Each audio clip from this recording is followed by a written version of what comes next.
Hey, what's going on, guys? It's been a while since I did a video, so just gonna do recent knives I've purchased. Just gonna put them all in one video quickly here. Starting with this one, the Peter Rossetti Snafu, full titanium handles, integral frame, and just a beast of a flipper. Two-tone blade. It's been sharpened by the guy I got it off of. I got this in on trade. Pretty good trade. Fair for both of us. He was happy. He proposed the trade, and I was always looking for a Snafu, so took it. Super tight fit. The blade is thousandths of an inch from touching this side of the frame. And it has some scratches on the satin from exactly that. If the pivot comes loose, the blade will go that way, contact the frame. Not a big deal. Love it as a user. Pretty big knife and heavy, but actually thin enough that it's really easy to carry. Great pocket clip. And overall, just a wicked knife. Love it. Peter Rossetti does some amazing work. The integrals are just slick. No body screws. Pretty damn cool. So, there's that one. And what else? Then I got my Spyderco Tuff back from Fernando at Lionworks. He always liked this one. Just had a video on it before. I got number 3. So I had this purchased before they were out to the public. And love the 3V steel. Love the big choil. I know a lot of people don't like that, but that's one thing I really like about knives. This one has it too. Striders, you know the deal. So the only problem with the Tuff was it was pretty ugly, but I got Fernando to do a liner delete. So this is a full titanium scale here and a satin finished titanium backspacer, little skull crusher there, and satin everything else. Got them satin the clip.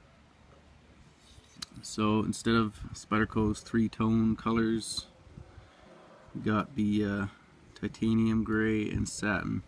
I think it looks a hell of a lot better, and full titanium is the only way to go. He also stonewashed this side to match, because they have some kind of coating on there, which is also not that cool. But yep, there's that one. And then what do I get next? I got the new Manix 2 Sprint Run. This is the Cruwear steel and gray G10. I bought this because obviously I love the Manix 2, as most of you know that. Camera falling over here.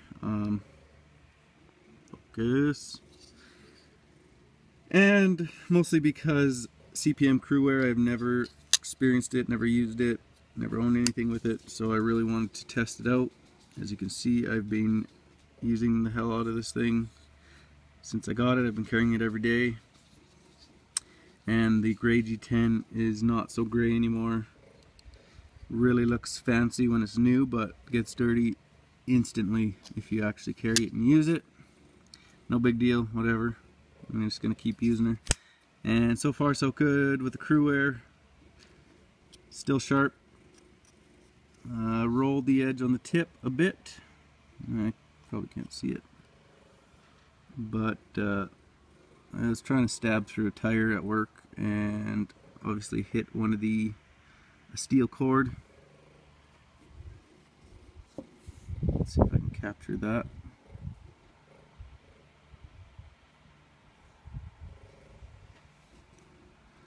See the tip there is rolled. Good test. Good to know that it rolls instead of chips. A lot easier to fix that. Couple honing strokes on the sharp maker. Probably roll that edge right back over. I have yet to sharpen it because, like I said, it's still sharp. I don't sharpen my knives until they need to be sharpened. So yeah, there's that guy. And then the latest, come on here, come on now. The latest one is this. Finally got a Hinderer. Wanted one forever. Had my reasons not for buying one. Always knew I was gonna get a Wharncliffe. It's the only one I wanted. And this happens to be the best production Hinderer ever, in my opinion, of course. This one has the full titanium scale from Hinderer, and then it was sent to Matt Christensen over at Sea Knife Works, and he did this crazy moon rock pattern, is what he's calling it, on both sides, which is awesome. And then also the detent mod, and he put GTC bearings in the pivot. I believe that's what they are. So milled out a couple pockets on the titanium to fit the bearings in there. Detent mod bearings. It is now the best flipping Hinderer you ever seen. And yeah, the reason I didn't want to get one before is because the price point for a flipper that doesn't flip. I know people try to defend that, but I've handled one and it's pure shit in my opinion. Don't get all butthurt about that, but it's the truth. The Teflon washers and lack of detent makes it a terrible flipper. But the bearings and a detent mod makes it an awesome flipper. So if I was ever to get one, I would have got one, got a titanium scale, and had the bearing mods anyway. So it was nice to get one that I had already done. Also comes with the copper standoffs and lock bar stabilizer.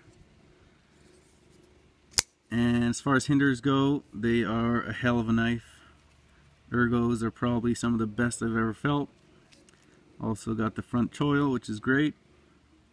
And build quality is perfection. Took this down a couple days ago. Tons of parts to it. Went back together smooth, perfectly fine. No issues. Just a joy of a knife. So that's it. Those are the 4 I've got in lately. Kind of been slowing down. Got a bunch of things going on other than knives lately, so taking a break from the high-end shit.